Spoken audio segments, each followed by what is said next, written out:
ఇప్పటికే చాలా లేట్ అయిపోయింది. శర్వా డార్లింగ్, నిన్న గెలిచింది మనమే, రేపు గెలవబోయేది మనమే.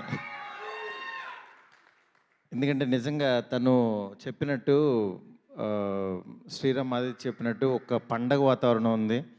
నిన్నటి నుంచి కళ్యాణ్ గారి రీల్స్ చూస్తూనే ఉన్నాం. అంటే ప్రతి రీల్లోనూ గూస్ బంప్స్ వస్తూనే ఉన్నాయి. ఇంకా ఆ వైబ్లోనే ఉన్నాం అన్నమాట. నిజంగా చాలా హ్యాపీగా ఉంది. అంటే ఒక ఆంధ్రప్రదేశ్ కానీ రెండు రాష్ట్రాలు కానీ తెలియని ఒక పాజిటివ్ వైబ్లో చాలా ఒక రకమైన హెల్దీ అట్మాస్ఫియర్లో ఉన్నాం.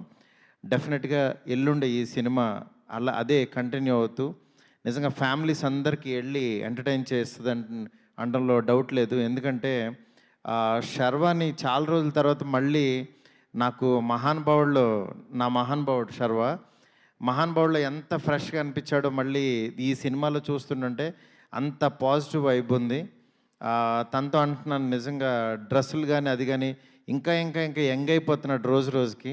ఏం డార్లింగ్, అసలు college love stories, school love stories తీయలేము నీతో. నిజంగా చాలా హ్యాపీగా ఉంది. ఇక్కడ ఈ సినిమాకి కృతి ప్రొడ్యూసర్గా రావడం, పూర్తి బాధ్యత తీసుకుని ఒక సినిమాని ఇంత బాగా ఆడియన్స్ ముందుకు తీసుకురావటం, ఆల్ ది బెస్ట్ కృతి. నిజంగా అలాంటి ఫాదర్ ఉండటం గ్రేట్ నాన్న.